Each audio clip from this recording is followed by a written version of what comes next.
buena tarde. Ay, aquí está don Chanito, don Juan. Buenas. Un gusto tenerlo por acá, don Guillermo, y sobre todo Gracias. un gusto poder platicar sobre este título de la charla, que es la tradición como legado y apasionada entrega, que creo que ahora mismo vamos a hacer una dinámica para que todos estemos participando y dialogando, porque ese es un tema que usted ha abordado, y para arrancarnos recurro a este libro que se llama Fiestas y Quebrantos, poesía decimal campesina, que publicó usted ya hace bastantito tiempo, ¿verdad? En el que hace una reflexión, digamos, en la introducción, que creo que siendo un libro pues del siglo pasado, prácticamente del 97, hay un párrafo que creo que puede abrir la boca de este diálogo, que es: el papel que en el futuro sigamos desempeñando los trovadores depende del grado en que nos asumamos como hombres sensibles, capaces de opinar sobre lo que suceda a nuestro alrededor. La función social del trovador seguirá vigente si nos esforzamos por elevar permanentemente la calidad musical y poética y proponer una visión personal de la realidad. Hay quienes menosprecian la música y la poesía campesina por considerarla propia de gente atrasada e ignorante, a la que hay que ver con un poco de compasión, y también hay quienes idealizan la cultura campesina. ¿Cómo ve usted, en relación a este párrafo, digamos, a estas líneas que escribió, cómo ve usted actualmente la mirada que hay sobre la música mexicana tradicional? Se habla de que es un momento en el que pues hay mayor promoción. ¿Cómo lo observa usted, para iniciar con esta pregunta? Con mucho gusto, Carlos. Me resonó una palabra de lo que dijiste, la palabra campesino. Yo reivindico dentro de la hibridez que hay en mí, mi origen campesino. Mi padre fue campesino, mi madre es ejidataria, yo cédula hipotecaria endosada a su destino. Y para mejor darme a entender, como algunos más de ahorita se preguntan cómo di con la guitarra y la poesía, les quisiera platicar mi biografía, como quien bailando el istle de una punta. Cuando niño supe de hambre, sol y yunta, de remiendos, de pobreza, de sudor. Y aunque ahora yo no vista de tu sor, ni me apriete el hambre ya como algo suyo, no reniego de mi origen, es mi orgullo. ¿Y qué hago yo desde hace 40 años? Cantar, trovar, alegrar a la gente, estar en sus fiestas y en sus quebrantos, porque es la vida que ha llevado el guitarrero, la que marca su conciencia y su poesía. Y aunque algunos me critiquen por la mía, siempre busco que mi canto sea sincero. Yo le canto al campesino y al obrero, yo le canto a la dicha y al dolor. Y si topo con algún gobernador, no me muerdo ya la lengua para hablarle, si hay verdades que es preciso recalcarle. Eso es lo que yo pienso. En eso se ha fundamentado mi vida. Soy hijo de la migración también. Fue mi cuna un pueblito acurrucado entre cerros y tupidos encinales, oloroso a humo de leña y a nogales, a madera y a café recién tostado. El papá de mi papá le había dejado un huertito y un pedazo de labor. Largos años lo sembramos con fervor, pero no se completaba el nixtamal y tuvimos que salir fuera del real. Soy hijo de la migración también. Y ya entrando un poco en lo que planteas, Carlos, pero para darle sustento a lo que podamos comentar entre los dos, me gustaría leer rápidamente un texto que hace 24 años, aquí en Tampico, en el tercer Festival de las Huastecas, canté y pregoné como Valona. Dice así: alguien que vea mi sombrero pensará en su mito agrario, y agitando el incensario me imaginará ranchero, intrépido en el potrero, lazando toros y vacas, pero aletean las urracas, porque ni en lo más parejo sé montarle a un burro viejo, ni estivar alfalfa en pacas. Y el que mi guitarra vea, pensará que sé tocarla, y en un tramo dominarla como el que bien jinetea. No oyen que se carcajea, cuando en sus cuerdas me embosco, ando en ella peor que un mosco que no distingue colores, 2 o 3 tonos mayores, a duras penas conozco. ¿Qué hago yo entonces aquí?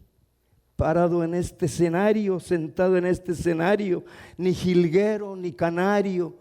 ¿Qué puedo darles de mí? Les doy lo que recibí, la música y la poesía, que no es de ustedes ni mía, que hoy aquí en Tampico nombro, y es nuestra como el asombro de amanecer cada día. No esperen de mí un virtuoso de la guitarra y el canto, pero sé llorar su llanto. Y si ustedes gozan, gozo. Soy criatura en el rebozo y anciano en melancolía. Dejadez, no, rebeldía. Y entre más vivo y más fuerte, más víspera de mi muerte. Fulgor y cuenca vacía. Como poeta guitarrero, por heterodoxo arcano, tengo el corazón serrano y alma de rock and rollero. Desconfíen de este sombrero, porque puedo ser Mad Max, cambiar quinta por un sax, y si se les truena el zipper, pueden mensajearme al Twitter y les contesto por WhatsApp.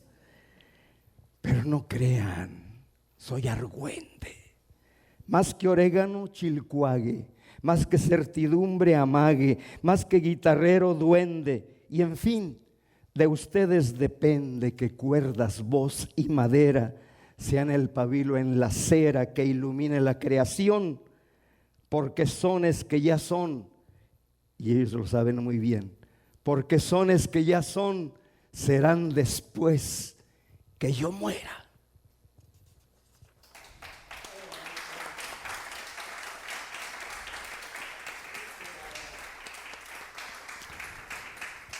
Y de una vez también estos versos hablando de quién hemos recibido la tradición.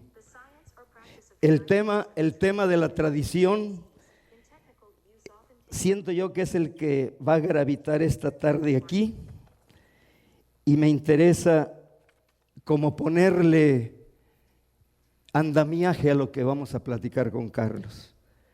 Pero voy a decir estos versos dedicándoselos a ellos y viéndolos a ellos, porque así fueron los músicos y poetas que yo conocí hace 40 años. Dice: tengo colores, tengo el diseño de los que hilaron antes las tramas, y a mí me toca tejer el sueño en los telares del llano en llamas. Tengo la vida, que es lo primero, materia prima de lo posible, una guitarra que es combustible y el falso mito de mi sombrero. Tengo el destino de guitarrero, trovador, bardo, poeta ribeño, y nadie sabe que me despeño en el abismo de 1000 preguntas, buscando el ístele para mis puntas. Tengo colores, tengo el diseño, tengo la suerte de haber nacido contemporáneo y en coincidencia con viejos sabios, pozos de ciencia, de cuya mano todo he aprendido. Algunos viven, otros se han ido, don Lencho López, Asrio Verdeño, don Tacho Hernández, siempre risueño, Pancho Berrones, don Agapito, en don Ernesto y en don Chonito tengo colores, tengo el diseño. Tengo la suerte de continuar sobre el barbecho que otros marcaron y que en el tiempo ya no alcanzaron avión Concorde para viajar. Computadoras y celular, Facebook, WhatsApp, Twitter, glamour norteño, y que hasta hubieran fruncido el ceño si les juntara yo en el perol un fandanguito y un rock and roll. Tengo en mis ojos la actualidad y en la memoria lo que pervive, y ningún dogma, nada prohíbe juntar mirada con vastedad. Para mí entrañan continuidad un son huasteco y un caribeño, una balona y un rap de feño, con los jazzistas, los guapangueros y Amadeus Mozart con los camperos.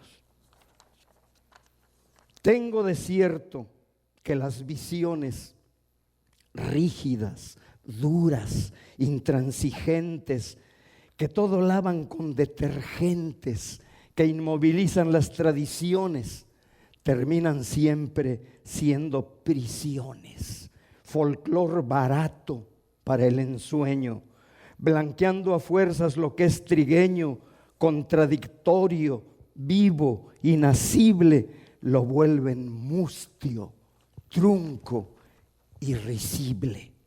Tengo colores, tengo el diseño de los que hilaron antes las tramas, y a mí me toca tejer el sueño en los telares del llano en llamas.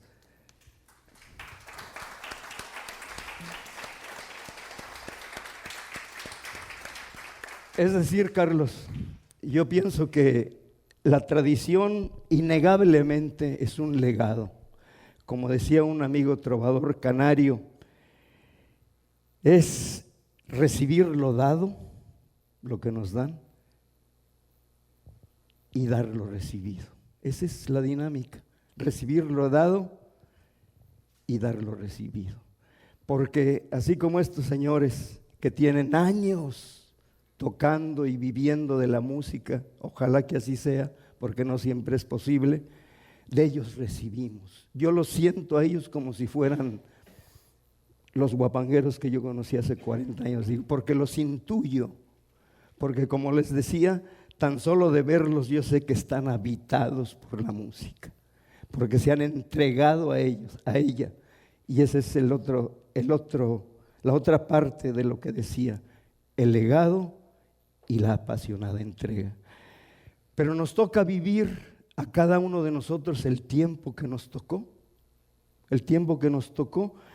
y por eso, sin perder la veneración, el respeto inmenso que nos merecen nuestros antecesores, nos toca aportarle a la tradición, desde el tiempo que nos toca vivir, desde la manera como asumimos la tradición, pero siempre, como dice Atahualpa Yupanqui, a los que nos escogió la música no es para nuestra vanidad.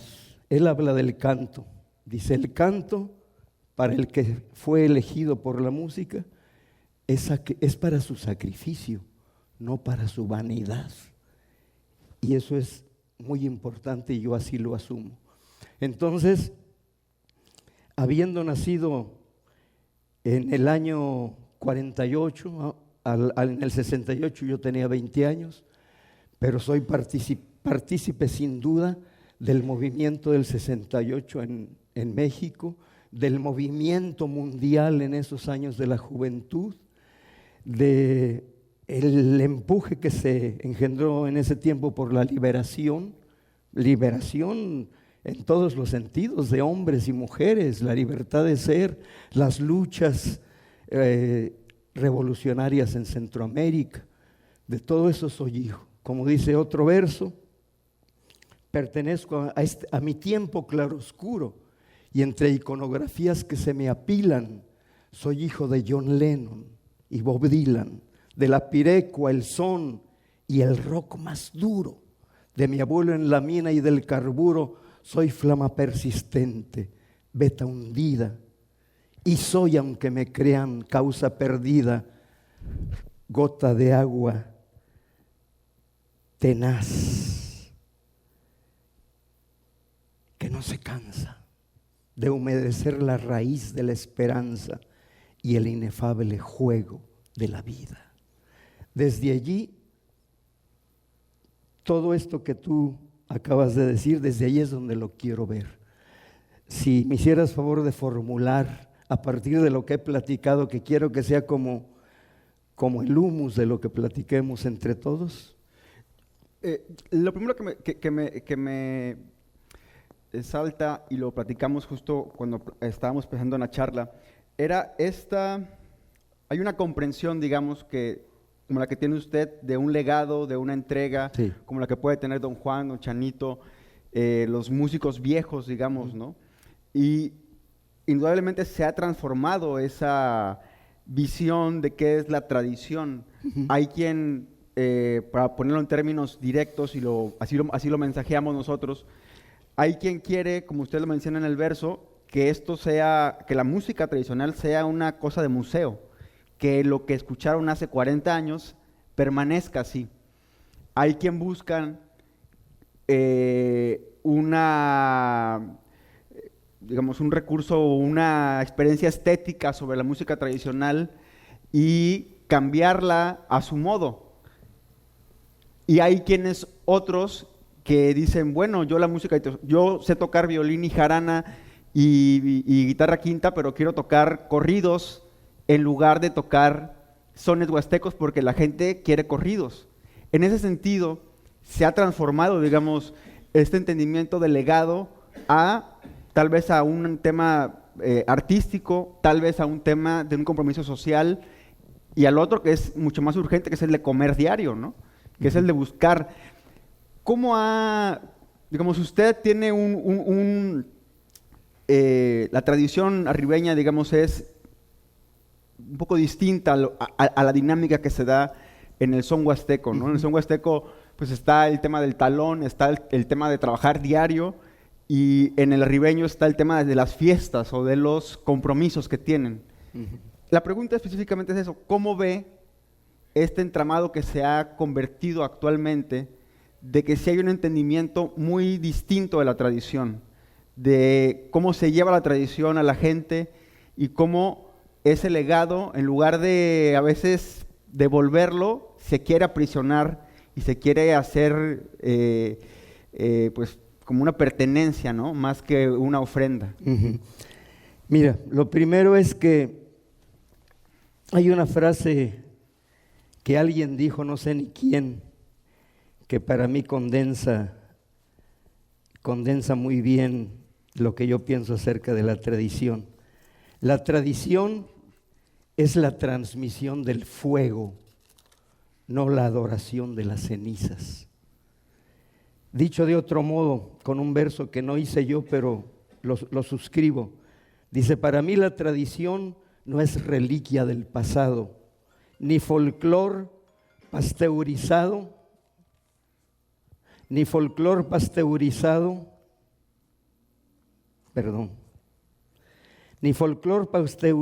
típico de la región, ni es especie en extinción, ni huele a fruta podrida.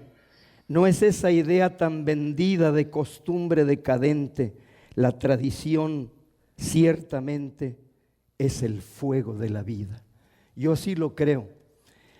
Es decir, la tradición no es ni siquiera el repertorio que recibimos, o no es solamente eso, es mucho más que eso. Y eso le toca a cada quien que recibe ese patrimonio, ese legado, descifrarlo. Yo pienso que no basta con técnicamente tocar muy bien una petenera, un caballito, la azucena, sino qué bueno que haya posibilidad de tocarlo con una perfección técnica, pero tiene que haber también un espíritu. El espíritu se hereda también, pero no se hereda automáticamente. Hay que hacerse digno de que nos habite el espíritu de la música que hemos heredado. No es que recibamos así como órale, ahí te va. No. Es de toda la vida y ellos lo saben bien. La sobrevivencia es de toda la vida y el aprendizaje es de toda la vida.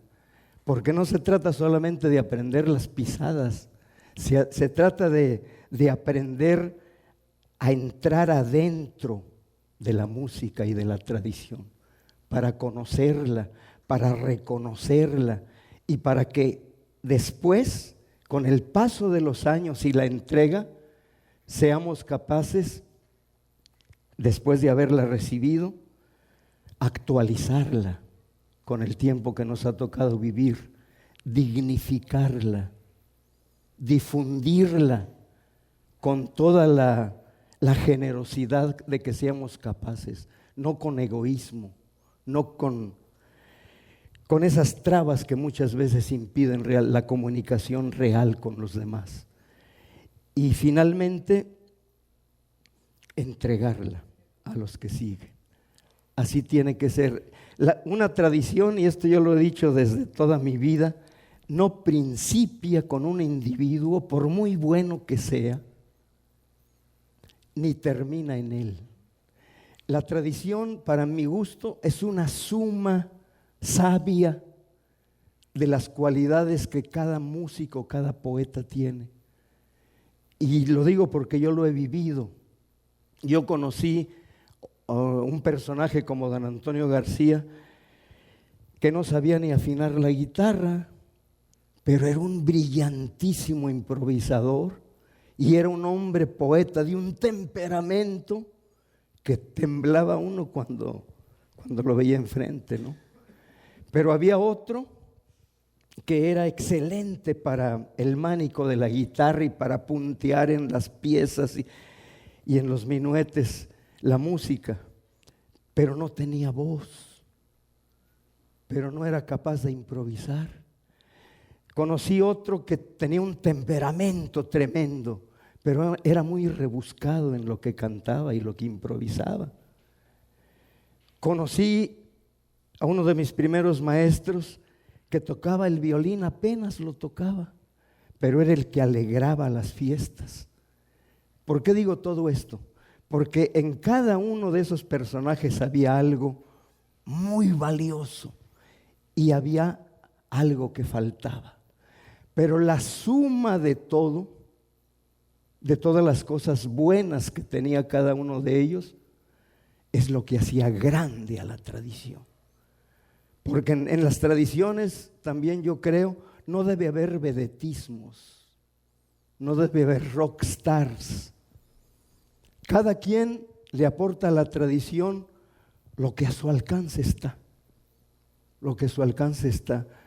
Yo no soy de los que creen que por tocar en un gran escenario ya sea distinto del que nunca tocó en un escenario. Al contrario, yo creo que si a uno le toca la suerte de estar en un gran escenario, siempre, absolutamente siempre debe tener presente en la memoria y en la conciencia que se para en un escenario gracias a muchos que nunca se pudieron parar en un escenario y que lo merecían. A lo mejor más del que sí pudo llegar a un escenario. Si perdemos de vista eso, entre otras cosas, yo pienso que perdemos la brújula. Ahora, tratando de ir a la otra parte de la pregunta de cómo hay diversidad de maneras de asumir una tradición, yo no creo que necesariamente sean excluyentes absolutamente unas de otras. Más bien,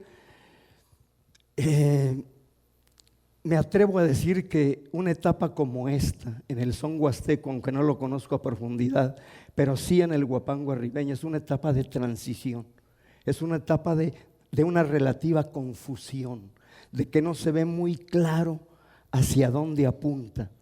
Pero yo le apuesto mucho también a la sabiduría de la tradición, Carlos, a la sabiduría de la tradición, que tiene su propio ritmo y sus propios tiempos. Y pongo el símil siempre de un castillo, de los que se queman en las fiestas.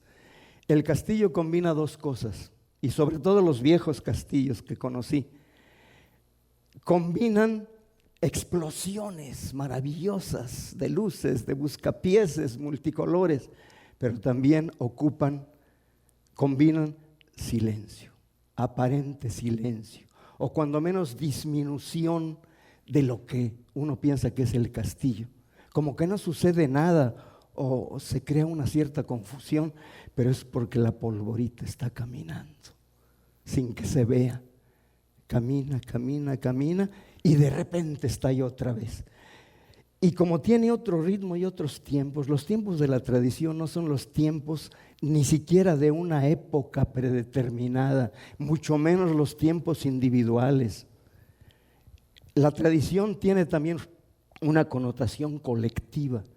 Puede ser que unos vayan muy impetuosos y otros vayan más rezagados, pero finalmente es la suma de todo lo que le va dando carácter y va imprimiéndole la fuerza que en una época determinada tiene la tradición. Yo creo que con el tiempo, sobre todo entre los jóvenes, me atrevo a pensar, se van a ir aclarando y definiendo cosas. Para todos, para cada tradición, en este caso lo ribeño y lo huasteco, y para cada uno de ellos también. Así que tampoco hay que llenarnos de angustia, tampoco hay que llenarnos de preocupación, pero sí estar lúcidos, tampoco creer que no hay que hacer nada con lo que está sucediendo. Mínimamente, ojalá que fuéramos capaces de polemizar sanamente. Ojalá que quienes asumen las cosas desde un punto de vista y otros de otro, se juntaran a dialogar para llegar a claridades que nos hacen bien a todos, porque no hay que perder nunca de vista que lo que traemos entre manos no nos pertenece. Tenemos una responsabilidad con ello. Menciona el tema del combustible y justo cuando yo leí o lo escuché en una décima decir del combustible y que una palabra que de pronto rompe inclusive hasta con un tipo de lenguaje, digamos, pero sí lo pensaba como qué es lo que pasa con los guapangueros, ¿no? Bueno, hoy justo se le está dando un homenaje a Martín Godoy en este primer festival y quienes lo conocimos pues parecía que su vida era como a combustión, era de una energía tal que no se iba a frenar nunca, ¿no?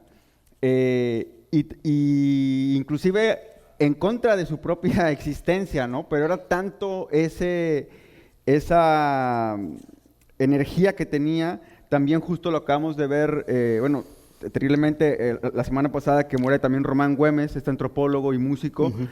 También esos personajes que tienen tanta certeza de que van a dar la vida por algo o que se van a terminar en la raya en una convicción, pero también con este anhelo de dialogar, de saber qué diferencia hay.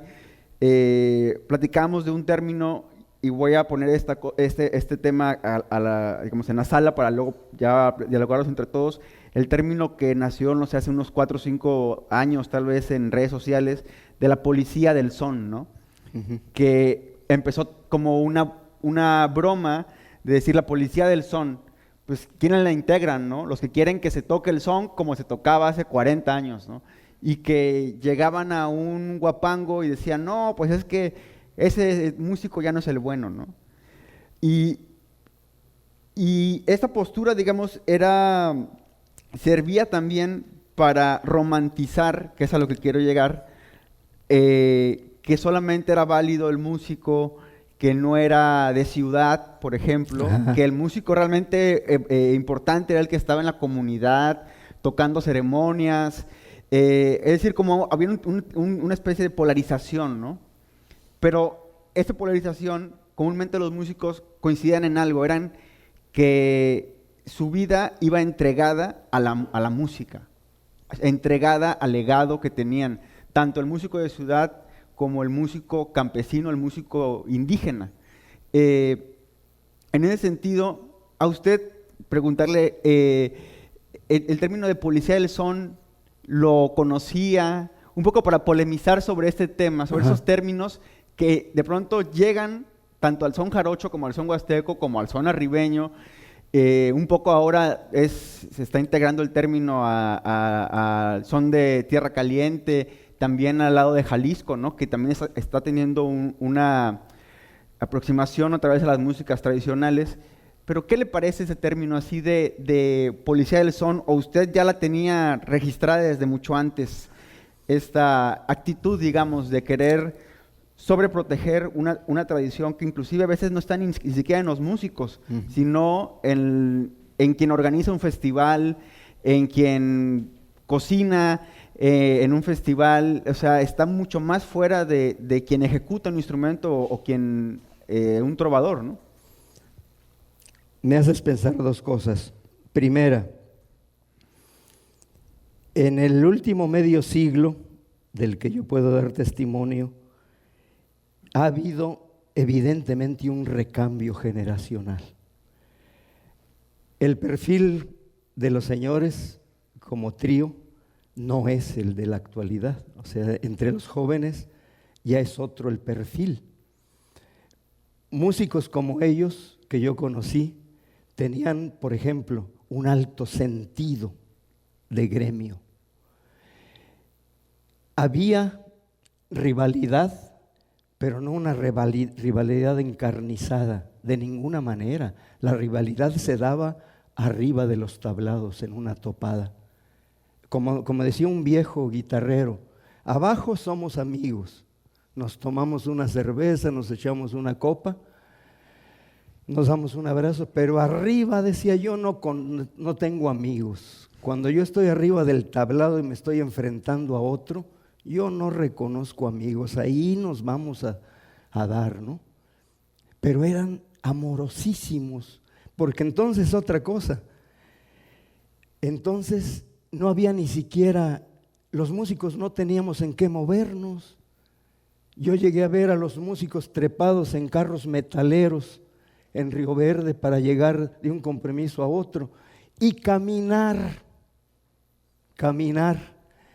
A mí me tocó todavía el tiempo, y por aquí lo traía en una poesía que no alcanzo a ver. Caminaba uno para llegar a un compromiso, a veces 4, 5, 6, 7 horas para llegar y tocar y desvelarse toda la noche y al día siguiente regresarse. Eso ya los chavos no lo conocen. Sin embargo, era una riqueza que el músico caminara y supiera lo que era la intemperie, lo que era sentir los pies tocando el suelo y caminando, aprender del paisaje, de los árboles, de los arbustos, cuando llovía de la lluvia, cuando hacía sol del sol, cuando se recostaba uno en el camino en una sombra de un árbol. Eso era parte del aprendizaje. Eso ya no existe, ¿verdad? Entonces, ha habido evidentemente un recambio. La mentalidad de los jóvenes es otra. No es ni mejor ni peor, es distinta. Y eso es respetable. Y es más, tiene ventajas sobre la mentalidad de otros tiempos. Y también tiene déficits en relación a la mentalidad de otros tiempos. En aquellos tiempos yo no conocí muchos policías. No era una preocupación eso. La tradición se vivía cotidianamente, sin elucubraciones y sin nada. Pero sí llegué a ver policías entre los estudiosos, entre los antropólogos, entre los etnomusicólogos, que siempre estaban hablando de rescate y que está en peligro de extinción, de perderse esto, y se angustiaban sin saber que la tradición tiene su propia sabiduría. Y me parece pues sí, que puede haber entre los jóvenes de ahora más avispados, más informados, más competitivos incluso, todas esas secciones, ¿no? Si me permiten, para cerrar este punto, quería, aquí está, no es una diatriba, se los anticipo, pero cuando yo empecé a ver otro de esos sectores entre los tríos, que no solo no sentían tener un legado, sino que podían pasar encima de él impunemente, a lo mejor por el deseo de sobrevivir, pero también muchas veces, y disculpen los jóvenes presentes, por un exceso de narcisismo también, porque los músicos de antes, como los señores, no se preocupaban por andar uniformados, por traer trapos brillantes, se preocupaban por tocar y por complacer a las personas que los invitaban. Ni siquiera se usaba sonido, ¿a poco no? Puro pecho, puro pulmón, ¿no? Entonces, todo tiene sus pros y todo tiene sus contras, pero esos versos los escribí no hace mucho, cuando empecé a ver tríos, algunos incursionaron hasta en nuestra región, pues que a mí me producían escepticismo cuando menos. Dice, música de tradición y música pretenciosa. Dice, ya es hora de dar la cara y sin andarnos con fintas, de la música de vara que trae jaranas y quintas, hablemos la verdad clara, sin rodeos ni medias tintas. Si hasta por definición la verdad es claridosa, música de tradición y música pretenciosa, ni por equivocación pueden ser la misma cosa. Yo no creo en los falsos mitos que el show business acomoda, ni caigo ya en los garlitos de esos tríos que andan en joda cantando puros refritos y baladitas de moda. Músicos hay de a montón que clavados en lo ajeno tocan uno que otro son, nada más como relleno, lejos de la tradición y muy cerca del veneno. Yo con esa musiquita solamente me distraigo, no sabe a tierra bendita ni a la herencia que yo traigo y suena muy delgadita porque carece de arraigo. Ni argumentos bien tejidos, ni una trova que emocione, fachoseo, alaraca, ruidos, música que no propone y mugres narcocorridos que hasta un burro los compone. Músicos faramayeros, donde sea que comparezcan, lagartos en los esteros que hoy a río revuelto pescan y el nombre de guapangueros no creo que se lo merezcan. Y en cambio, y por otra vía, para contrastar detalles, nombro a grandes tríos que había o que siguen en las calles, los Pánuco, el Armonía y los Camperos de Valles. Al Tamazunchale, abrazos, los Calderón tiempo atrás, entrechoquemos los vasos, porque neta y al chas chas, esos sí eran musicazos, no payasitos nomás. Trovando no pretendemos ni ofender ni molestar. Lo que algunos no apreciemos, a otros les puede gustar, pero en público ejercemos la libertad de opinar.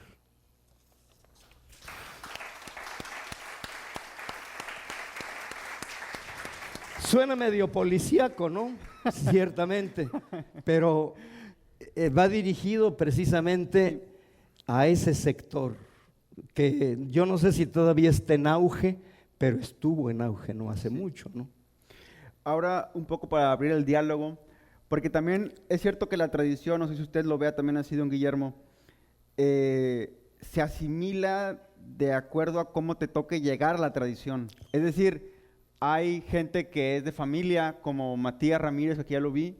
Hay gente que no es de familia, que de pronto, bueno, en lo personal yo llegué por una fiesta de amigos, casi, y en Pánuco, en el festival, ¿hace cuánto fue? No me acuerdo. Sí, 2006.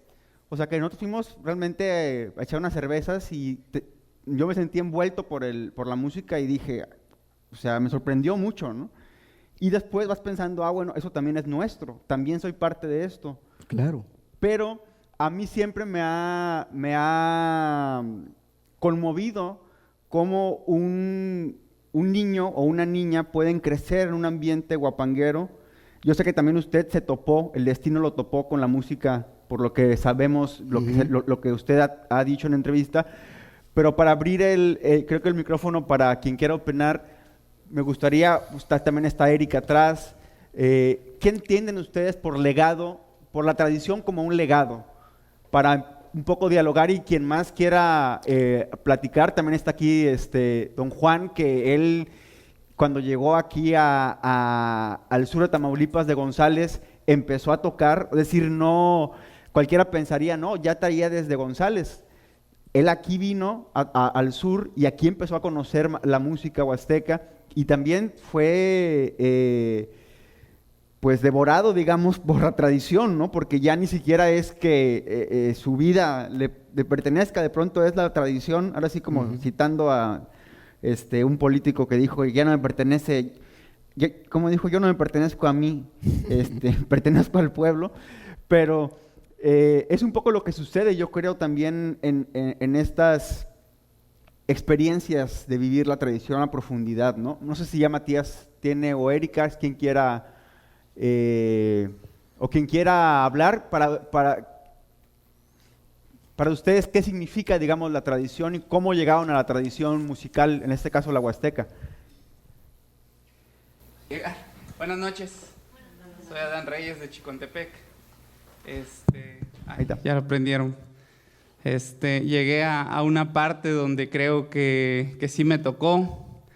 Más chamaco, pues, tal vez estoy chamaco, ¿no? A mis 33 años. estoy chamaco. Donde yo tenía la edad de 8 o 9 años, donde la comunidad donde yo vivo, empiezo, ¿no? Voy a contextualizar un poquito antes de entrar a cómo llegué a ser parte de la tradición, ¿no? Porque ya me siento parte de la tradición. Llegué a tocar en la comunidad donde vivo, en Limontitla, y tienen su casa, Chicontepec. Es una comunidad como de unos 150, 200 habitantes, no es grande, donde había una rondalla, música, ¿no? Había una rondalla y les faltaba el tololoche o el contrabajo. Entonces yo siempre he animado a la gente, y en ese entonces me animé yo a tocar el tololoche, ¿no? Con la rondalla. Y bueno, para ese entonces no había todavía como gente que tuviera carros, o sí había gente que tenía carros en la comunidad, pero pues nos cobraban mucho por ir a tocar a Pemuxtitla, a La Hualtitla, o a comunidades de media hora, 1 hora caminando, ¿no? Y pues uno iba y iba bien planchadito, iba a tocar, y de repente en la vereda te agarraba el aguacero y ya empezaba el aguacero, o te quitabas los zapatos y te arrollabas bien el pantalón para que llegar y decente a tocar, ¿no? Pero sí me tocaron varias veces, y el tololoche lo cargábamos con mecapal. Yo no lo podía cargar porque estaba chiquillo, pero me contrataba un peón que me cobraba 50 pesos, 40, ¿no? Pues yo quería ir a tocar, yo quería ir a tocar, mis ganas eran ir a tocar. La cuestión que yo sí sentí un poco de eso de salir a tocar. No nos pagaban, íbamos a una participación de 3, 4 piezas de una clausura de una escuela, o 10 de mayo, y pues me gustaba, ¿no? Y pues bueno, yo salí de la comunidad. Bueno, le cuento esa parte porque lo escuché, ¿no? Sí, sí saboreé un poco el lodo, el agua, las veredas, lo saboreé un poco, me gustó. Ahorita ya dice que son otras cosas, ¿no? Ahorita ya uno se sube al carro y vámonos. Llegamos en 5, 10 minutos, 20. Y paso yo a escuchar el guapango en Tantoyuca, y me gusta, pero pues no había quien me enseñara. Yo agarré mi jarana y tocaba como yo sentía que iba el ritmo. Después me trasladé a la ciudad de Morelia a estudiar, me fui a formarme académicamente. Y allá es donde me pega más el guapango. no sé qué pasó, yo no tengo familia atrás de mí que sean guapangueros, no tengo. Sin embargo, estando en Morelia con otro compañero que se llama Israel, agarré y dice, vamos a tocar guapango, pues, pero ¿quién nos va a enseñar? Y anduvimos buscando y la anduvimos haciendo la lucha. La cuestión es que apareció un tal Rodolfo González, que nos iluminó bastante y nos animó a tocar como trío. No, ¿cómo vamos a tocar como trío si ni sabemos tocar? No, vénganse. Y fue como llegué yo al son huasteco, como entré. De ahí pues ya regresamos a nuestra tierra, que siempre nos llama, Chicontepec, y estamos trabajando no nada más con la gente que nos está dejando esta herencia, ¿no? Con señores como el señor Hilario de Coahuitzil, que es un señor que toca sones de costumbre, el profesor Eber Fajardo, un guitarrero, también que nos ha enseñado muchas cosas, y bueno, hay una lista, ¿no? Y ahí también nosotros tenemos otra responsabilidad, otro legado, ¿no? Que ahí vamos dejando con los niños que tenemos en una academia de música. Pero la realidad es que aquí lo interesante de que yo siento, pues, es de que aquí no me pegó el son huasteco, me fue a pegar en Morelia. Me fue a pegar, allá entré y Rodolfo nos echó la mano y fue como ahorita ya llevo como unos 10 años haciendo música y sigo aprendiendo. Y yo siento que no sé nada cuando veo a mis compañeros o mis contemporáneos tocar y yo digo, ¡ala, no sé nada, me tengo que poner a estudiar! Y así, pues, así es como yo más o menos he entrado a la tradición. Y ahorita pues ya nos aventamos a tocar una boda indígena, a un cabo de año, un novenario de la cruz, y son sones distintos, pero ya vamos conociendo un poquito más. Y eso se le va transmitiendo a los chamacos porque pues tiene que quedar, y también concuerdo con eso de algunos investigadores, ¿no? Que dicen, no, vamos a rescatar, ¿de quién o qué? ¿Por qué? Está bien vivo el son de nuestra tierra, al menos de nuestra región, está súper vivo, nada más. Claro, y yo comentaría nada más que dices que donde tú a lo mejor pensabas o era de esperar que te pegara, como dices, y yo entiendo cómo utilizas la palabra pegar, cuán amorosamente lo dices. Es como cuando te enamoras, ¿no? Cuando una muchacha te pega en el corazón. Lo que yo quería comentar es que dices que te fue a pegar en Morelia. No creo que hayas conocido allá una muchacha que te lo contagió, pero yo soy aunque suene medio esotérico, pero yo soy un convencido de que, como decimos entre los poetas arribeños, esto es un destino. No es solamente una chamba, un jale, una manera de sobrevivir. Es eso y es mucho más que eso. Entonces, como que a ti, como decía que escribe Atahualpa Yupanqui, de alguna manera, esto pregúntatelo a ti mismo. ¿Te elegiría la música? ¿Serás de alguna manera un elegido? Pero sin perder de vista que ser elegido no es ser distinto, no es endiosarse uno en relación a los demás. También soy un convencido de que el músico, el poeta, no es más que una persona común y corriente, diestra para darle un servicio a los demás. Un mecánico que sea honrado y que haga bien sus cosas. Un zapatero que bolíe bien los zapatos, una persona que está en un negocio y que sea honrado y le dé el servicio a la gente. Yo creo que el artista no es más que alguien que recibió la sensibilidad y que el sentido de su quehacer es ponerla al servicio de los demás. Eso es lo que yo pienso, ¿no? A mí me tocó en suerte ser un animal sensible, y lo asumo, y lo padezco, y lo disfruto también. Entonces, no te extrañe que te pegue donde sea, o a los demás. Eso llega cuando uno ni se lo espera. Y Matías también quiere comentar algo. Buenas noches a todos ustedes, amigos. Soy Matías Ramírez, el Mapache. Y bueno, don Guillermo, un honor saludarlo y charlar con usted en esta noche. La tradición, bueno, para mí, les voy a dar un ejemplo. Este momento para mí es tradición. Yo, teniendo 4 años, tengo muy buena memoria porque me acuerdo de esos momentos, de cuando estaba chiquitito, más sin embargo, tengo pésima memoria para acordarme de los nombres de las personas, de las caras sí me acuerdo, ¿verdad? Pero me acuerdo de los detalles de niño, pero exactamente, y me acuerdo que en una ocasión íbamos para un lugar que se llama, Chicayán, que está de Pánuco adelantito, entre Pánuco y Tempoal para adentro, rumbo a Usuluama. De hecho, pues así lo dice el verso: un día salí de Tempoal con rumbo hacia Usuluama y al pasar por Chicayán me encontré una dama que zapateaba el caimán al compás de la jarana, ¿no? Entonces, íbamos a Chicayán, mi papá iba a visitar a un compadre de él, pero venía muy emocionado mi papá. Tenía él una Cheyenne modelo 86, color plata, y arriba del tablero tenía los cassettes.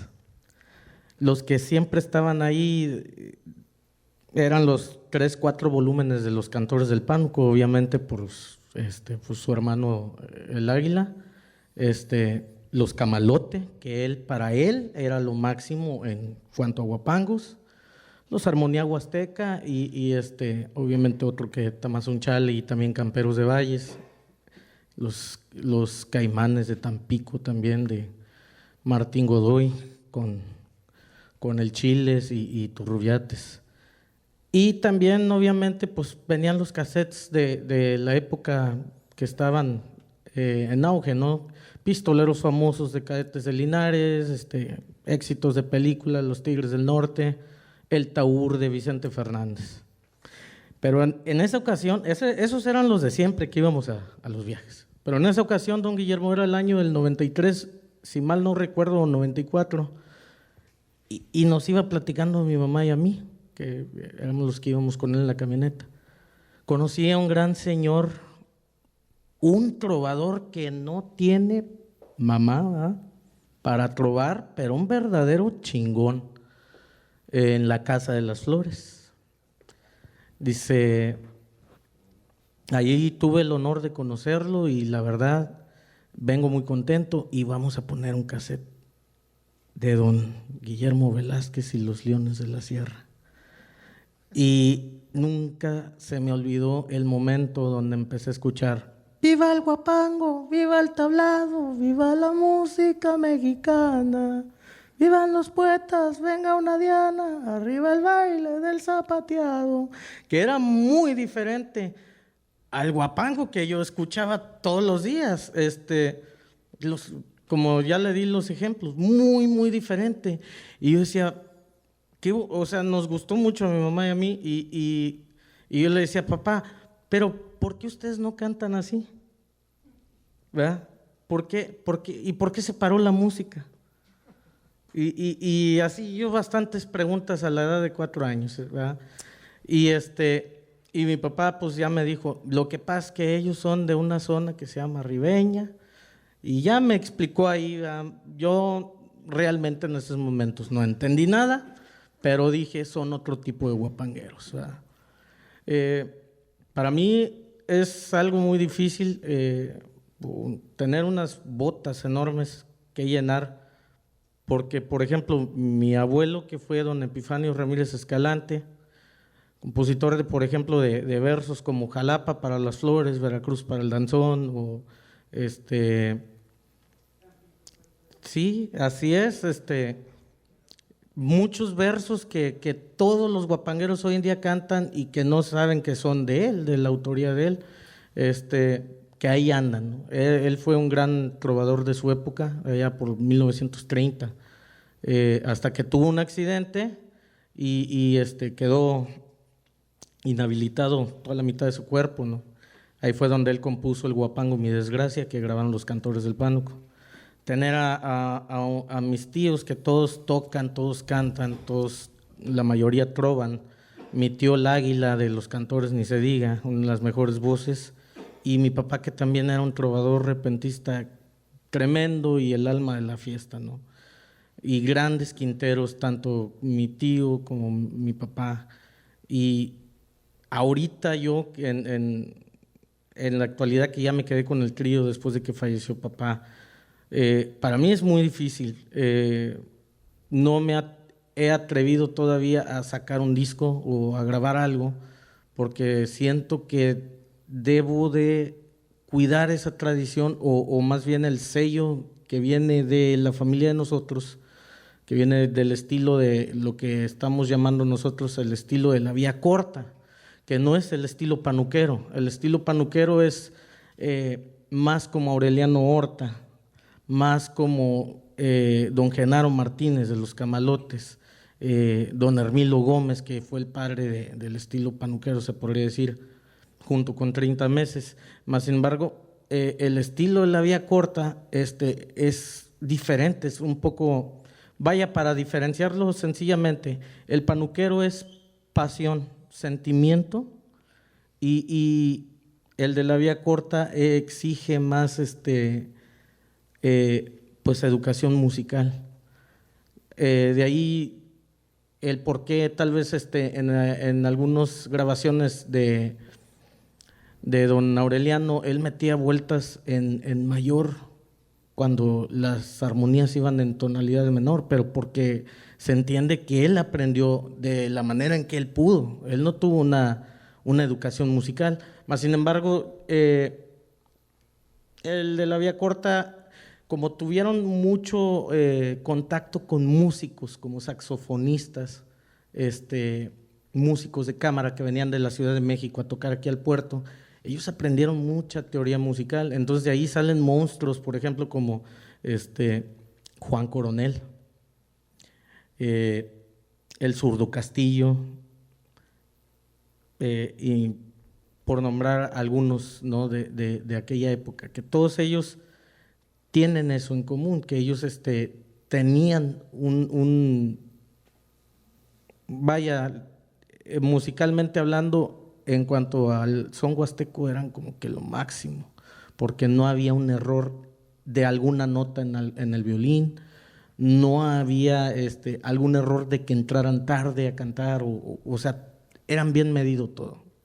Y vaya, entonces yo estoy cuidando mucho de el legado que me deja mi familia de ese modo. Mi tío Lalo me decía, chingado, mijo, me agarraste muy viejo y tú naciste estás muy joven, no alcanzamos para que yo te pudiera enseñar como yo. A mí me hubiera gustado enseñarte todo lo que te quiero, que me entiendas todo lo que te quiero decir.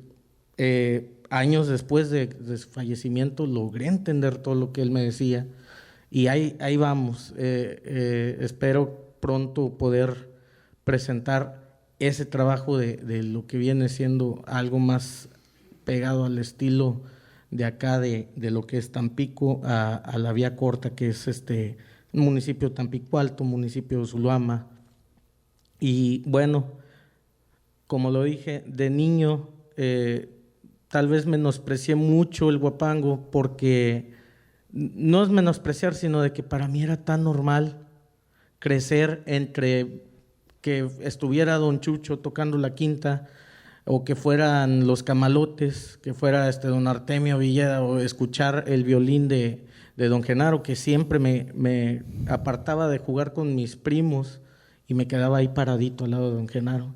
Inclusive hay un video en Amatlán del año 93 donde salgo yo paradito al lado de mi papá, y como dice usted, no es que uno sea esotérico, pero sí hay un destino, yo creo.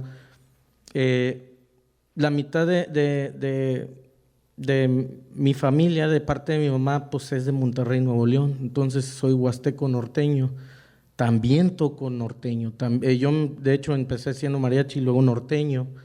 El que me enseñó el bajo sexto fue don José Rodríguez de Carlos y José, y accedió a darme tips porque supo que yo tocaba guapango y que era sobrino de los cantores del pánico. Y me dijo, si tú me tocas el azote huasteco, estamos en una pulga de allá de Mission, Texas, si tú me tocas el azote huasteco, yo te enseño lo que yo sé en el bajo sexto. Y se lo toqué, dice, hace 30 y tantos años que no lo escuchaba en vivo. Dice, y me gusta mucho esa música, a pesar de que soy de Nuevo León. Y a él aprendí el bajo sexto. Entonces, en el año del 2019, ya para cerrar, yo creo con esto bien lo importante que les quiero decir. Yo fui a Monterrey, Nuevo León, persiguiendo el sueño de grabar como cantante. Todo se dio inmediatamente. Luego me apadrinó uno de los empresarios, el más grande en publicidad de allá de Monterrey. Ya tenía manager, me dijeron escoge tus músicos, los escogí de ahí de la Universidad de Nuevo León y ya estaba armado. Y era noviembre, me acuerdo perfectamente en estas fechas precisamente.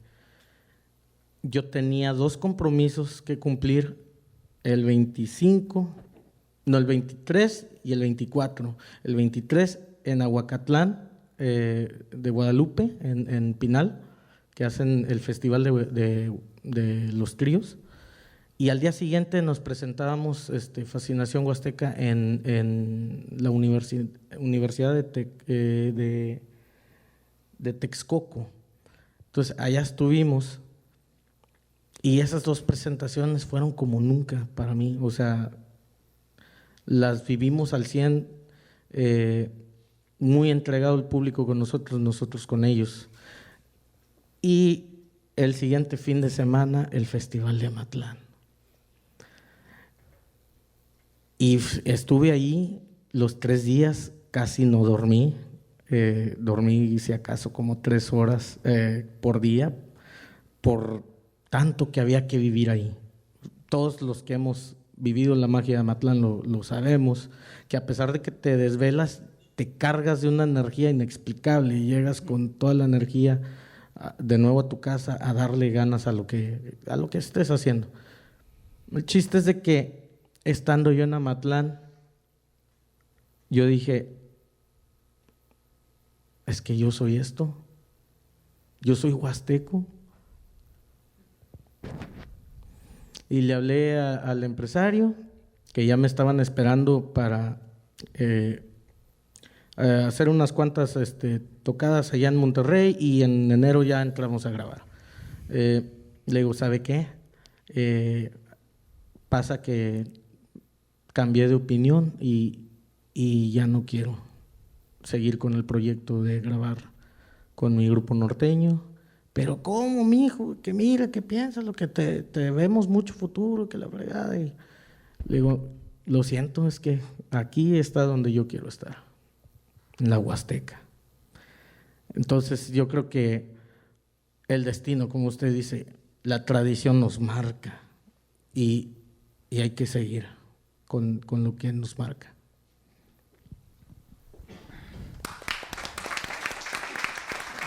Y creo que nada más para cerrar, si podemos, ¿quién quiere, don Basilio, don Chanito, don Juan, contar para usted qué es la tradición, don Juan o don Chanito o don Basilio?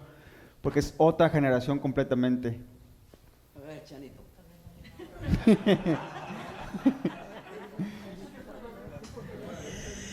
Buenas noches a todos. Buenas noches, Chanito. La música para mí es vida. Para mí, porque yo vivo de la música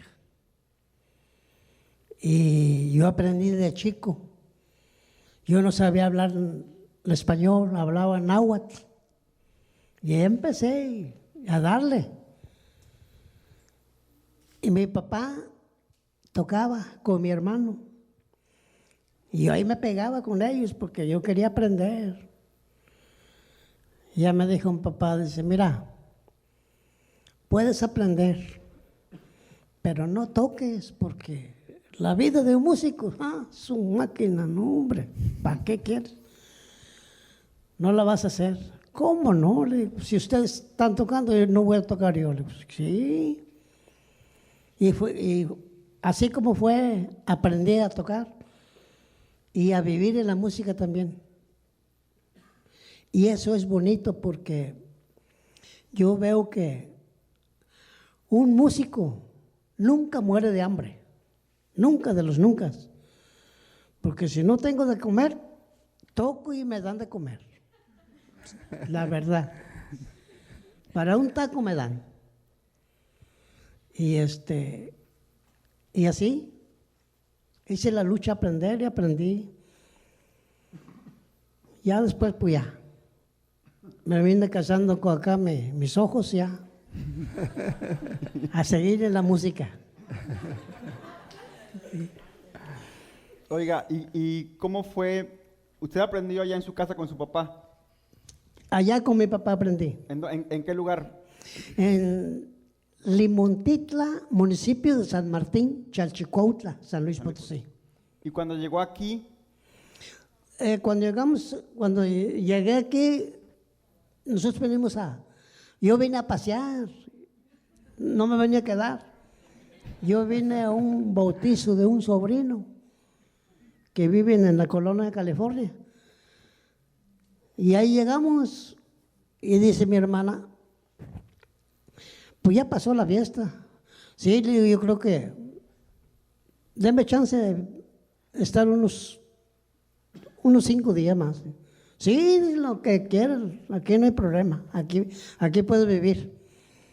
Pues no me dijo 2 veces que agarro y vengo para el centro, que me encuentro unos guapangueros y que les digo, ¿qué?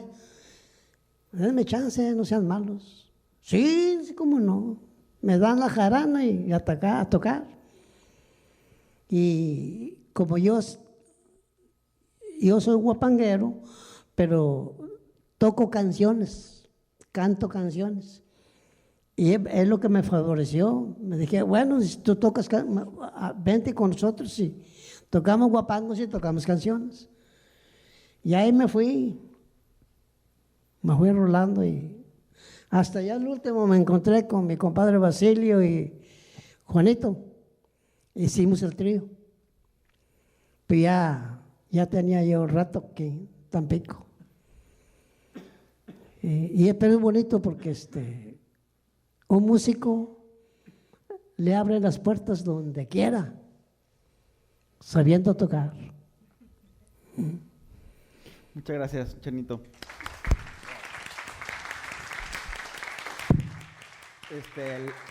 Aclarando que le pedimos unos minutos a la charla que viene.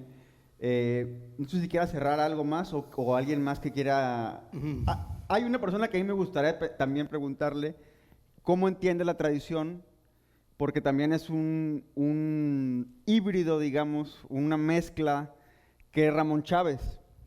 Y que creo que es bastante importante porque Ramón, cuando va para Sotavento, dice, no, es que él es huasteco, y cuando va para la Huasteca dice, no, es que él es Sotavento. O sea, pero a la vez ha hecho, un poco nada más para ir cerrando la pinza, ha hecho un poco lo que don Guillermo también menciona en este texto, y que lo voy a recalcar antes de que Ramón nos comente, sobre lo que un trovador o cómo un trovador tiene que hablarle en el verso.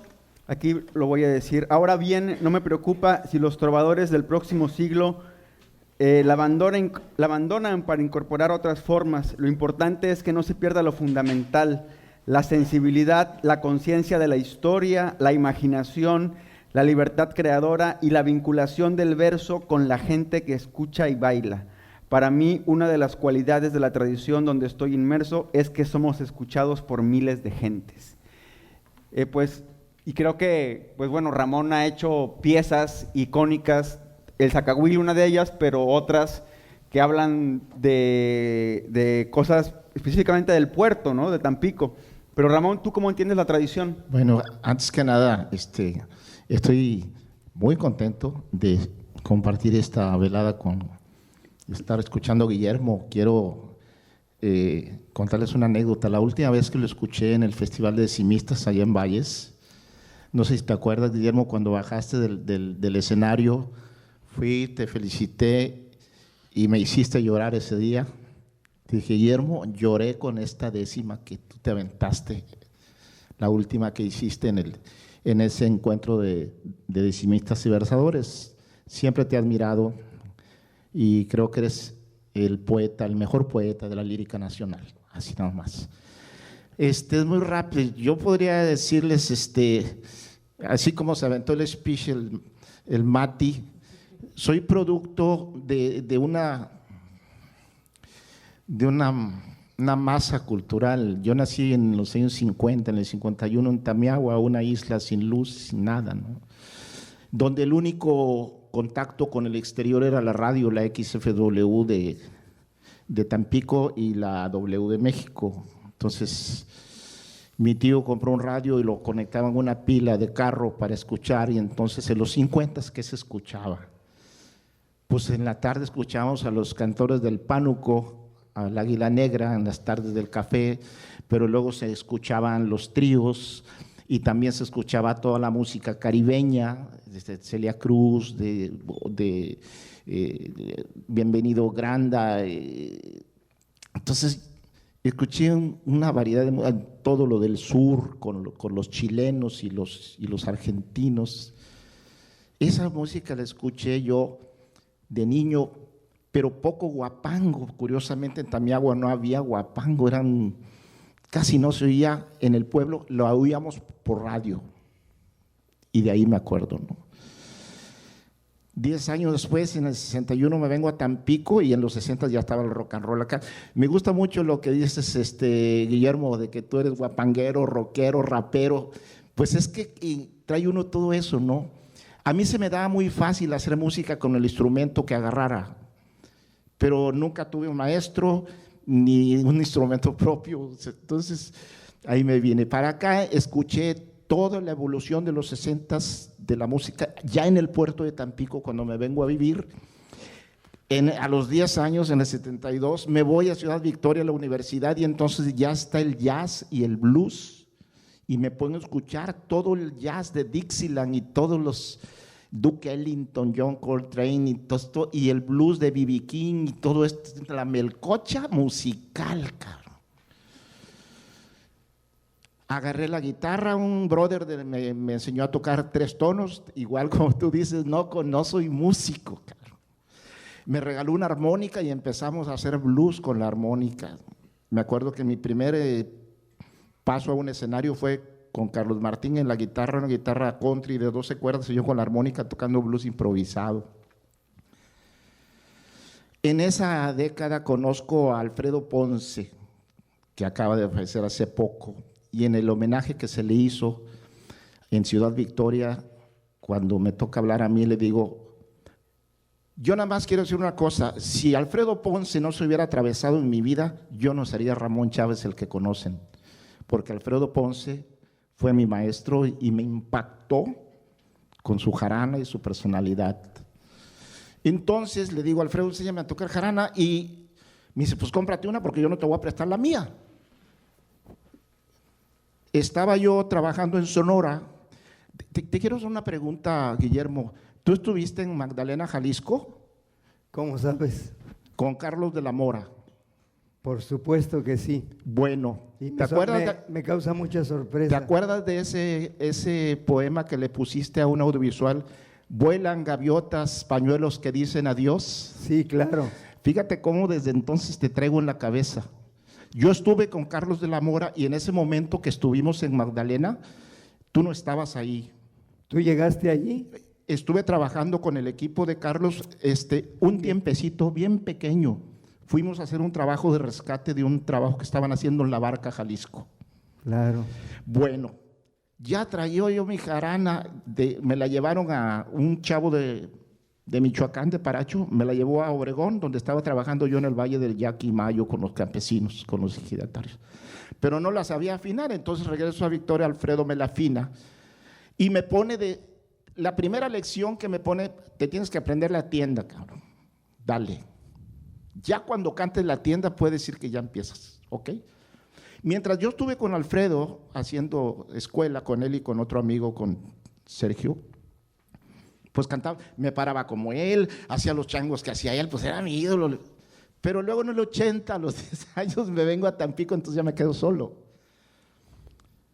Y ya tocando la jarana, tocando, como dicen, yo quería tocar jarocho, pero iba a Tlacotalpan y me corrían, era el ninguneado, tú no eres jarocho. Y aquí tocaba mis rolas, tú no eres huasteco, ¿no? ¿Por qué? Porque salió el Caribe, salieron los tríos, salió el rock and roll, salió el blues, salió sin andarlo buscando. Salió porque tenía que salir, y eso que tú dices es la magia. La música te encuentra, te atrapa y te hace suyo. Llegó un momento en que la jarana era como si fuera un brazo más largo para mí. Ya no podía estar sin la jarana. La tenía al lado de la cama, iba al baño y estaba en el baño y estaba tocando la jarana. Era una cosa, mágica, ¿no? Y ese es algo bien hermoso que pueda platicar hoy, así como tú nos platicas tu vida y tu experiencia, Guillermo, poder expresarlo así con esto, ¿no? Me siento muy emocionado. Entonces, esa es la tradición. La tradición es la herencia que se nos mete en la sangre, en la vida, en las venas, y que es inevitable que surja a la hora de que tú le quieres regalar, como dices tú. Es que cuando a mí me decían artista, por ahí cuando yo decía, qué gacho se burlan de mí, pues yo nomás canto, aparte tengo una voz que parece que estoy dentro de una basinica, cabrón. ¿Sí? ¿Cómo artista de qué? ¿Por qué? Porque para mí cantar y tocar la jarana era un gusto. Regalarle a la gente mi alegría, y lo sigo haciendo. Después, ya son otras cosas, ¿no? Pero esa es la tradición. Lo que tú mamaste, sí, culturalmente, y que sin darte cuenta de repente va a salir. Sí, esa magia sale. Y me decía la gente, es que es increíble que tú solo te subas a un escenario con una guitarrita y hagas lo que haces, cabrón. Le dije, pues yo no sé, pues yo nomás me pongo a cantar. No tengo una explicación. Eso es. Carlitos, gracias. Gracias a todos. Gracias, Guillermo. Pues bueno, para cerrar, don Guillermo, si quiere agregar algo. Espero no redundar, pero me conmovió mucho la anécdota con su papá a los 4 años, de vive el guapango, vive el tablado. Y me tomo pie de ahí nada más para decirle, sobre todo a los chavos, que se arriesguen. La persona que estuvo aquí en la plática anterior hablaba de la petenera como una metáfora de la desobediencia. Yo creo que de alguna manera hay que ser transgresores, pero para bien, para bien. O sea, que el respeto por lo recibido no llegue a tal grado que sea la adoración de las cenizas, porque si no se inmoviliza la creatividad. Hay que arriesgarse a la creatividad permanentemente, porque la creatividad en un poeta, por ejemplo, en un músico, es lo que toda la vida hay que cultivar, se tenga éxito, se tenga reconocimiento o no, pase lo que pase, allí hay que estar, porque ese es el talismán. Eso es lo que lo pone a uno a salvo siempre de cualquier cosa, de cualquier tristeza, de cualquier frustración, de cualquier mal presagio, etc. Y yo he vivido así he querido vivir siempre. Y quiero despedirme con unos versos que se me ocurrieron ahora en el tiempo de la pandemia. Se llaman versos de amor apasionado en tiempo del COVID. Tengo 74 años. ¿Cómo que me voy a poner a escribir versos de amor apasionado? Pues sí, ¿por qué no? Los escribo para mí, los escribo para los que les gusten. Dice el primero, las canto con el huerfanito. Dice, hermosísima criatura, mira cómo estoy de anemia, mira cómo estoy de anemia, hermosísima criatura. Al borde de la locura tu amor me tiene y me apremia. Me causas más calentura que el virus de la pandemia. Dice, Dice, ando ansioso y muy sediento, con dolor de cuerpo y tos, con dolor de cuerpo y tos, ando ansioso y muy sediento. Tú eres mi medicamento y te lo juro por Dios, ya me urge un confinamiento, pero solitos los dos. Me agobian fiebre y temblores de la cabeza a los pies. De la cabeza a los pies me agobian fiebre y temblores. Pero perdonen, doctores, ya lo padecí una vez. Se trata de mal de amores, coronavirus no es. Desde que, dice, aunque no encuentro a qué asirme, desde que eres mi quebranto, aunque no encuentro a qué asirme, desde que eres mi quebranto, si vacunarme es sentirme sin el virus de tu encanto, prefiero mejor morirme que dejar de amarte tanto. Besos virtuales me has dado, pero no tienen sabor. Besos virtuales me has dado, pero no tienen sabor. Quiero ser como he soñado, tu cubrebocas mejor, a tus labios repegado, contagiándonos de amor. Gracias. Pues bueno, muchas gracias. Y yo sé que hay muchas personas, está Alejandro, también está por allá Alejandra. O sea, para un poco después de esto, después del homenaje, seguir el diálogo y agradecer el esfuerzo del Ayuntamiento de Tampico, pues para generar estos espacios de diálogo que creo que son bastante importantes, porque no nada más la tradición se ejercita tocando o haciendo, sino también platicando, y cada vez más los espacios del diálogo como que se interrumpen porque uno quiere escuchar la música o quiere ir a la cantina o quiere ir a comer, y como que estos espacios son muy importantes, y agradecerle a don Guillermo que haya venido a Tampico para tocar. Esperemos el próximo año pues puede venir a cantar. Ojalá que sí. Y yo agradezco también a Sandra, a Betty, a todas las personas que hicieron posible que yo estuviera aquí. Para mí es un regalo inmenso estar aquí y estar con ustedes, con todos ustedes, y sobre todo que haya jóvenes. Qué bueno, qué maravilloso. Muchas gracias.